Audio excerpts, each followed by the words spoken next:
سب کے سامنے ذرا ان کی جو اچیومنٹس ہیں میں وہ بتانا چاہتا ہوں.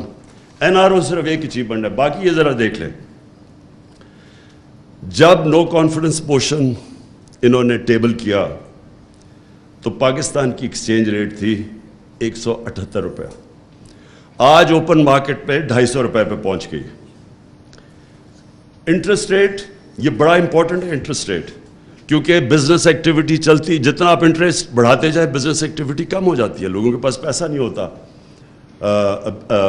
انویسٹ کرنے میں. 11% تھا مارچ میں, آج ہے 15.5%. جو ہماری ٹیکس کلیکشن تھی, ریکارڈ ٹیکس کلیکشن ہوئی پاکستان کی تاریخ میں. ہماری جو ٹیکس کلیکشن کی گروتھ ریٹ تھی مارچ میں وہ 32% تھی.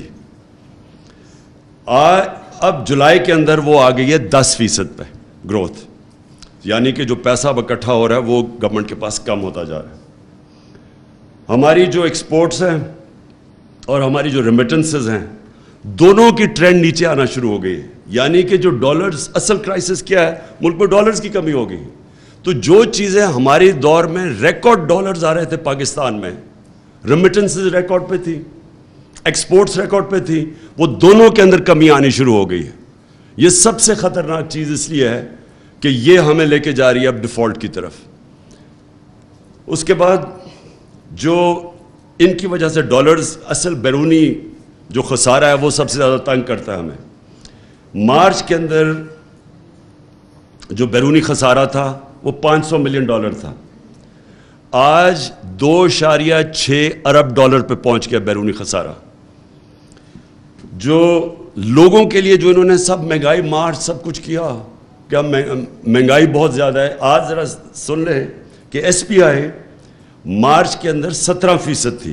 اب یاد رکھیں کہ یہ ہم بھی IMF پروگرام میں تھے.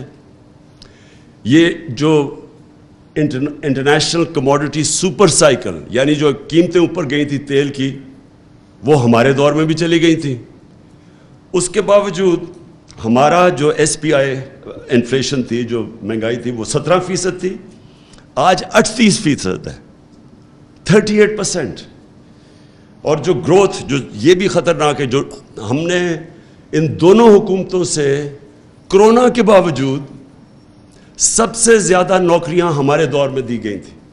امپلائمنٹ ہمارے دور میں سب سے زیادہ تھی, بلکہ فگرز آئی تھی ورلڈ بینک کی کہ بر صغیر کے اندر جس ملک میں سب سے کم بے روزگاری تھی وہ پاکستان تھا.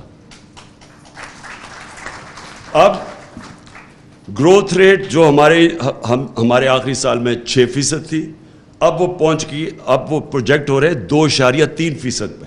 اس کا مطلب اکانومی کانٹریکٹ کرے گی, اس کا مطلب ٹیکس کلیکشن کم, اس کا مطلب بے روزگاری زیادہ. ریزروز, جب نو کانفیڈنس موشن یہ انہوں نے درج کیا تھا, ٹیبل کیا تھا پارلیمنٹ میں, تو ہمارے ریزروز تھے $16.4 ارب. آج وہ پہنچ گئے ہیں $8.5 ارب, تقریباً آدھے ہو گئے. تیل, یہ ذرا بڑا امپورٹنٹ ہے آپ سب کے لیے, کہ اب مجھے یاد ہے 12 روپے ہم نے تیل کی قیمت بڑھائی تھی, تو بلاول نے کام پہ ٹانگنے والی مہنگائی مارچ شروع کر دی تھی سندھ سے, کہ وہ پتہ نہیں پبلک کتنی نکلے گی, 12 روپے پہ. اب یہ سنیں ذرا, ہمارے دور پہ جو تیل تھا انٹرنیشنل مارکیٹ میں وہ $110 کا تھا. انٹرنیشنل مارکیٹ میں ہمارے دور تیل $110 کا تھا. ہم جو پٹرول بیچ رہے تھے وہ $150 لیٹر تھا, پیٹرول $150 لیٹر, اور ڈیزل $144 لیٹر. انٹرنیشنلی تیل کی قیمت تھی $110. آج انٹرنیشنلی تیل کی قیمت ہے $95, اور ڈیزل پیٹرول بک رہا ہے $227 لیٹر, اور ڈیزل ہے $244 لیٹر. جبکہ آپ کے سامنے, اور اس کے علاوہ جو عام لوگ استعمال کرتے ہیں کوکنگ آئل, گھی, اس کی قیمت نیچے آ گئی ہے انٹرنیشنل مارکیٹ میں, لیکن یہاں $200 اوپر چلی گئی ہے گھی یا کوکنگ آئل کی قیمت. جو اور بڑی خطرناک چیز ہے وہ ہے large scale manufacturing, industrial growth, جو جس کی وجہ سے نوکریاں ملتی ہے, گروتھ ریٹ بڑھتی ہے. تو ہماری مارچ کے اندر یہ بڑا امپورٹنٹ آپ کے لیے, لارج اسکیل مینوفیکچرنگ کی گروتھ 26% تھی. آج وہ مئی کے اندر وہ 10% پہ آ گئی تھی, 26 سے 10% پہ, اور آگے جو حالات نظر آ رہے ہیں وہ اس سے بھی نیچے آئیں گے. بجلی لوڈ شیڈنگ ہمارے دور میں اور یہ آج کمپیئر کر لیں اب لوڈ شیڈنگ کدھر ہے. کہنے کا میرا مقصد یہ ہے کہ جب انہوں نے یہ سازش کے تحت ہماری گورنمنٹ گرائی تھی تو پاکستان میں کون سا بڑا کرائسس آیا تھا, کیا ضرورت پڑی تھی ان لوگوں کو جو دیکھ رہے تھے یہ سازش ہو رہی ہے اور انہوں نے فیصلہ کیا کہ جی ہم کچھ نہیں کریں گے. آج وہ بھی ذمہ دار ہیں یہ جو ہو رہا ہے ملک کے ساتھ. آج چوتھے نمبر پہ اب پاکستان دنیا میں وہ ملک جو سری لنکا کے بعد ڈیفالٹ کرنے جا رہا ہے, چوتھے نمبر پہ ہے. یہ جو ملک ادھر جا رہا تھا جس طرح جدھر یہ اب جا رہا ہے, پتہ نہیں کتنی دیر لگے گی کہ اس ملک کو آپ واپس اٹھائیں گے, کیونکہ اس کے بھی ڈائنامکس ہیں. جب بزنس کانفیڈنس ہی ختم ہو جاتا ہے. آج اب آرمی چیف کال کر رہے ہیں امریکنوں کو کہ وہ شرمن کو کہ جناب ہمیں آئی ایم ایف سے سفارش کر کے ہمیں وہ پیسے دلوا دیں. آپ سوچیں کہ ملک کا کیا حال ہے.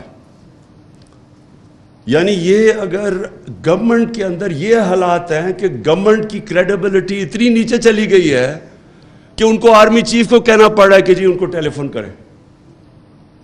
اور گورنمنٹ کا سوچے کہ نہ ان کی باہر کریڈیبلٹی رہ گئی ہے. وہ آپ نے شہباز شریف کی وہ ویڈیو دیکھ ہی لی ہوگی, وہ میں نے ویسے کافی دفعہ ویڈیو چلوائی تھی کہ ہم مجبور ہیں, میں بھیک مانگنے نہیں آیا. وہ آپ نے تو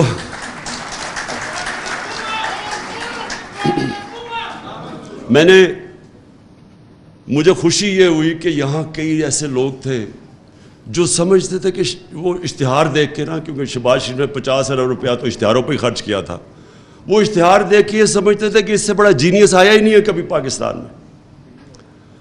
وہ یہاں ایسے لوگ تھے. اب وہ میں سوچتا ہوں کہ جو حالات کیے ہیں اللہ وہ سچ والا خدا, اس نے زیادہ دیر نہیں اس کی اصلیت بتا دی پبلک کو کہ اصل میں اصلیت کیا ہے. اصلیت یہ ہے ان کی کہ نہ انہوں نے آج تک کبھی اس ملک کی اکانومی کو اٹھایا ہے, نہ انہوں نے اس ملک کے اندر کبھی بھی کوئی اصلاحات کی ہیں, نہ انہوں نے کبھی ملک کے فیوچر کا سوچا. یہ ہم پہلی دفعہ ہماری گورنمنٹ تھی جس نے بلین ٹری سونامی شروع کی, درخت ماحولیت کا سوچا. کسی نے سوچا ہی نہیں تھا ماحولیت کا. یہاں ماحولیت کا سوچنا تو دور کی بات ہے. انہوں نے جو پرانے ہم انگریز کے بنائے ہوئے تھے جنگل وہی کٹوا دیے. وہ جو چھانگا مانگا جنگل ہمیں اپنی بچپن میں یاد ہے. وہ چیچا وطنی, یہ ادھر جنگل تھا ہمارا کندیا میں, میاں والی میں, یہ سارے جنگل ختم ہو گئے ان کے دور میں. کوئی کسی نے نہ پلاننگ کی کہ آگے ہمارے آنے والی جنریشنز کے لیے کیا ہے. 50 سال میں کوئی ڈیمز ہی نہیں بنی. یہ پہلی دفعہ ہماری گورنمنٹ نے آ کے آگے سوچا فیوچر جنریشنز کا, کیونکہ انہوں نے کبھی بھی آگے نہیں سوچا.